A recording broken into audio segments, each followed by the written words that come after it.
Hi welcome to Telugu update channel.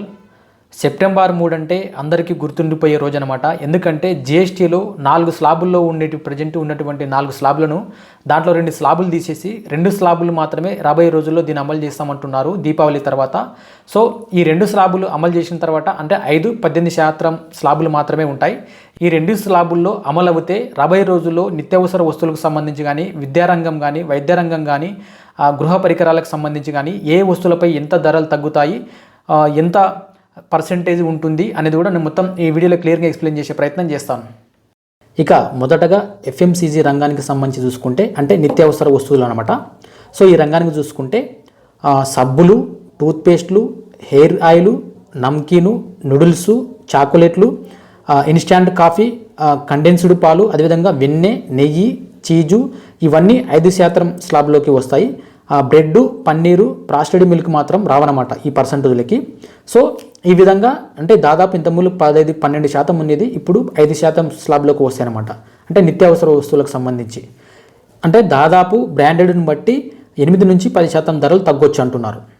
ఇక electronics వస్తువుల విషయానికి వస్తే ఏసీలు, టీవీలు, ఇతర ఎలక్ట్రానిక్స్ వస్తువులు 28% నుంచి 18 స్లాబ్లోకి రానున్నాయి. సో ఎలక్ట్రానిక్స్ సంబంధించి కూడా వస్తువులపై ఇది ఒక మంచి అవకాశం అని చెప్పొచ్చు. దాదాపు 65 ఇంచెస్ల టీవీ పైగా ఉండే టీవీల ధరలు దాదాపు 4,000 రూపాయల వరకు తగ్గొచ్చు. అదేవిధంగా 55 ఇంచెస్ చూసుకుంటే 2,500 వరకు తగ్గొచ్చు అనమాట. ఏసీల ధరలు చూసుకుంటే 7 నుంచి 8% వరకు తగ్గొచ్చు అని కూడా చెప్తున్నారు నిపుణులు. ఇక హానికర వస్తువులు చూసుకుంటే మీకు అందరికీ తెలిసిందే హానికర వస్తువులు ఏంటంటే పాన్ మసాలా కానీ, సిగరెట్స్ కానీ, పొగాకు సంబంధించిన వస్తువులు దాదాపు 40% కూడా పన్నుల్లోకి అమల్లోకి వస్తున్నాయని కూడా చెప్తున్నారు. ఇక వాహన రంగం సంబంధించి చూసుకుంటే చిన్న కార్లు, బస్సులు, ట్రక్కులు, అంబులెన్సులు, 350 సీసీ లోపు మోటార్ సైకిళ్ళు, త్రిచక్ర వాహనాలు వీటిపై ప్రజెంట్ 28% ఉంది.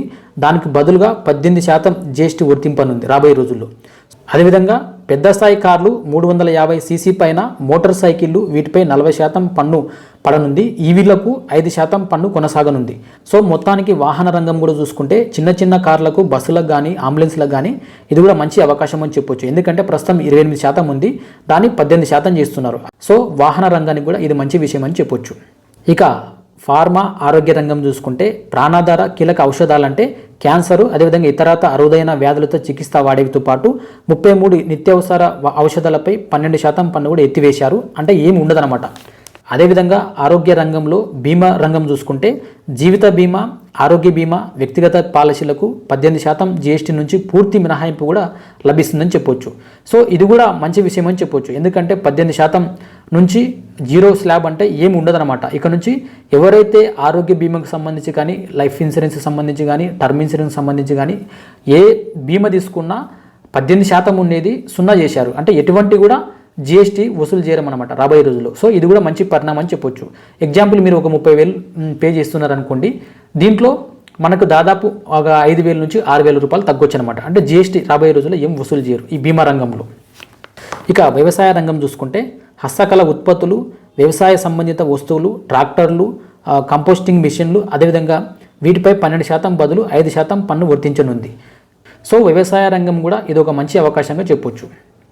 ఇక సిమెంట్ రంగం తీసుకుంటే సిమెంట్పై జిఎస్టీ 28% నుంచి 18%కి పరిమితం కావడంతో ఇది కూడా రాబోయే రోజుల్లో ఎవరైతే ఇల్లు కట్టుకునే వాళ్ళకి కానీ, అదేవిధంగా నిర్మాణ రంగ సంస్థలకు ఇది ఒక మంచి అవకాశం అని చెప్పొచ్చు.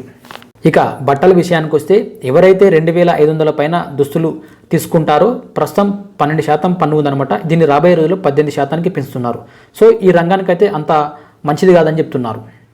ఇక ఫిషరీస్ రంగానికి సంబంధించి చూసుకుంటే ఫిష్ ఆయిల్, అదేవిధంగా ఫిష్ ఎక్స్ట్రాక్ట్, అదేవిధంగా ప్రిజర్వ్డ్ చేపలు, రొయ్యల ఉత్పత్తులపై సుంకం 12% నుంచి 5% కూడా తగ్గిస్తున్నారు. సో ఈ రంగాన్ని కూడా మంచి విషయం అని చెప్పొచ్చు. ఇక హోటళ్లకు సంబంధించి చూసుకుంటే ఎవరైతే 7,500 వరకు అద్దె ఉండే హోటళ్లపై ప్రస్తుతం 12% ఉంది, దీన్ని 5%కి తగ్గిస్తున్నారు. సో ఇది కూడా మంచి విషయం అని చెప్పొచ్చు అనమాట. సో చూశారు కదా, జిఎస్టీ మార్పుల వల్ల ఏ వస్తువులపై ధరలు తగ్గుతాయి, అదేవిధంగా ఏ వస్తువులపై ధరలు పెరుగుతాయి.